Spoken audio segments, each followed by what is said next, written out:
এদিকে টি-20 বিশ্বকাপে বাংলাদেশের খেলা এখন প্রায় অনিশ্চিত। আইসিসির সভায় বিসিবির বিপক্ষে ভোট দিয়েছে অংশগ্রহণকারী সব দেশ। এমন পরিস্থিতিতে বিশ্বকাপে ভারতেই খেলতে হবে বাংলাদেশকে। এই সিদ্ধান্তে ক্ষোভে ফুঁসছেন দেশের ক্রিকেট প্রেমীরা।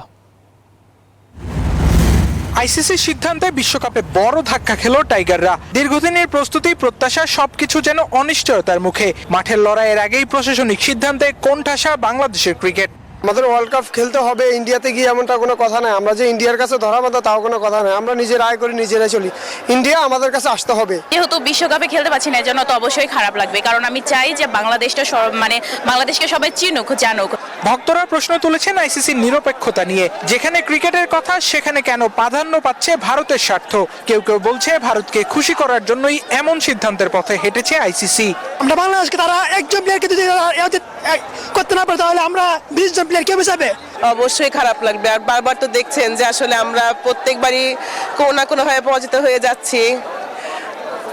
এই কষ্টের কথাটা আসলে কোনোভাবেই ব্যক্ত করা যায় না আমি একজন বাঙালি হিসাবে। সেই সাথে অনেকে বলছে ভারতে গিয়ে বিশ্বকাপ না খেলার যে সিদ্ধান্ত নিয়েছে বিসিবি তা যথার্থ। বাইরের দেশে হোক, শ্রীলঙ্কায় হোক, ইন্ডিয়াতে আমরা খেলবো না। তাদের অন্যান্য বিষয় না ভেবে আসলে খেলাটা চালিয়ে যাওয়া উচিত। আমার মতো তাহলে না খেলাই বেটার। এত কিছুর পরেও নিশ্চুপ বাংলাদেশ ক্রিকেট বোর্ড, অপেক্ষা চূড়ান্ত সিদ্ধান্তের। যুক্তরাষ্ট্রের 1 নম্বর জিম চেইন গোল্ডস জিম এখন আবারও বাংলাদেশে। বসুন্ধরা আবাসিক এলাকা ও বসুন্ধরা সিটি শপিং মলে। আবরার আল দাইয়ান, নিউজ 24, ঢাকা।